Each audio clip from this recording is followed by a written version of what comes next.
As a kid, yeah. All a nigga wanna have was a Burberry scarf and $3 in my pocket.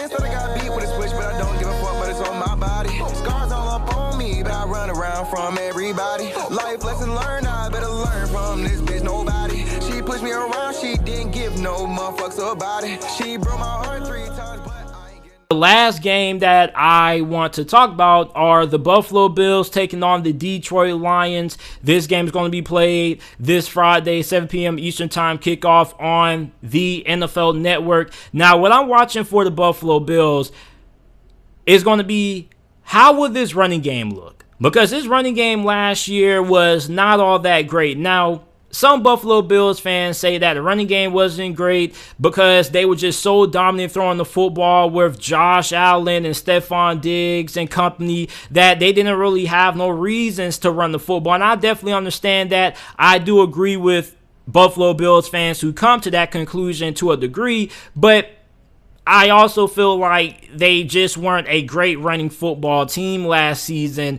which is why they had to rely more on the pass game. As a matter of fact, Josh Allen pretty much was carrying the load on the ground for Buffalo last year. So how is Zach Moss going to look? How's Devin Singletary going to look?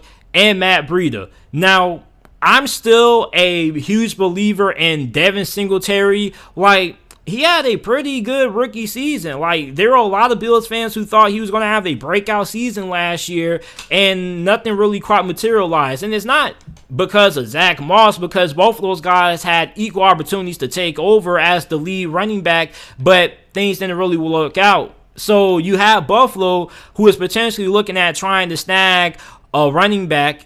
A lot of people thought they were going to try to get Travis Etienne, but obviously that didn't happen because he got drafted by Jacksonville. And they were looking at more of a change of pace back, which I understand why they brought in Matt Breida. So I want to see how improved the running game is going to be. I expect that we're not going to see any of Josh Allen in this game. And if we do, he's probably only going to play like a series. And then we're probably going to see a lot of Mitchell Trubisky, which good old Mitchell Trubisky, man. Good old Mitch. So I expect to see a good amount of Mitchell Trubisky, but I want to see how this running game is going to look. I need somebody to show me something. I need Zach Moss to show me something. Devin Singletary, somebody show me something. Because I definitely feel like Devin Singletary should be the starting running back. He does have the talent. No knock on Zach Moss, but he has that explosiveness. He can hit that hole. He can make that one cut, see the gap, and then accelerate. You look at Zach Moss, he's more of a power back. So I look at Devin Singletary. I'm still choosing him as the favorite to win this starting RB1 job, but I definitely hope that he has a pretty good performance against the Detroit Lions. Then how are the young pass rushers on the Buffalo Bills team going to look? You got rookie edge rusher Gregory Rousseau, rookie Carlos Basham out of Wake Forest. So you have a lot of young talent when it comes to the pass rush, and the pass rush was a big Achilles heel of the defense. I think it was the biggest reason why they were unable to dethrone the Kansas City Chiefs in this past year's AFC Championship game. So obviously they have huge expectations setting forth for Gregory Rousseau. Gregory Rousseau, in my opinion, was the most overrated draft prospect in this past year's NFL draft. I kept telling people this for the whole entire process, that Jalen Phillips was going to be the first pass rusher taken off the board. Gregory Rousseau is not the best edge rusher coming out of Miami. And a lot of people look at what Gregory Rousseau did a season ago back in 2019, but his stats were heavily inflated. A lot of his sacks came from the quarterback just holding the ball too long and running into the quarterback. He doesn't really have a lot of pass rush moves. He has a lot of good athletic traits. He has great size. He has incredible wingspan, but he needs some more polish, and he also needs to get some more pass rush moves, which I definitely believe that the Buffalo Bills are working on that with him. Then you have rookie Carlos Basham and AJ Epinesa, who is going into year 2 out of Iowa. So I want to see how those three guys are going to look in this game, and those guys definitely are going to have the opportunity to prove themselves, because you're going to be facing off against, second string and third string offensive linemen. So I need those guys to come on here and, like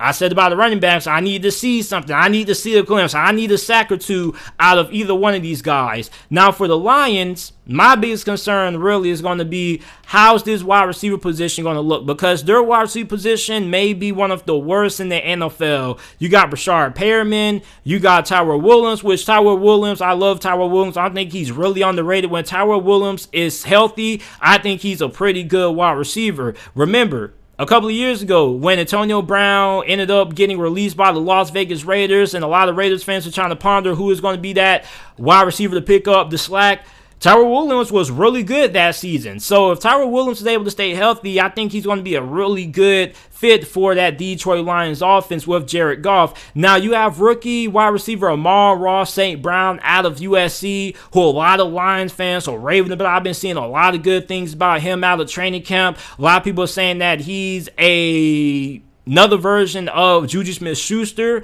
and he's projected to be that slot receiver for the Detroit Lions. You also have Quintez Cephas. I was hoping that my guy Jonathan Abrams would be able, or Jonathan Abram, I think Jonathan Adams out of Arkansas State was an undrafted rookie free agent. I was hoping that he would be able to make it into the preseason, but he already got rid of my guy.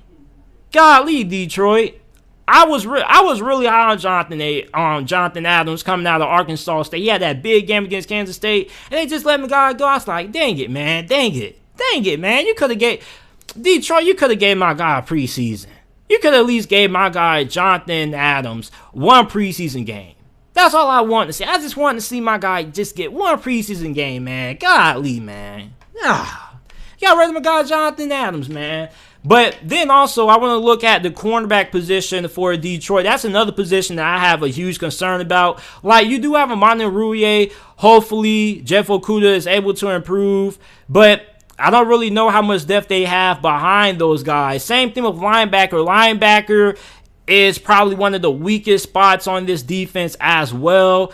But you do have rookie linebacker Derek Barnes, who I've been hearing a lot of great things. I heard that he's a team leader. He's been doing nothing but showing out during training camp, and he's probably going to end up being a week one starter come the start of the regular season. So I'm really excited to see how he performs in this game. But those are going to be the most important positions that I'm going to be keeping my eyes out for the Detroit Lions in this game. Now, my players to watch for the Detroit Lions, I'm going to be looking at rookie halfback Jamar Jefferson.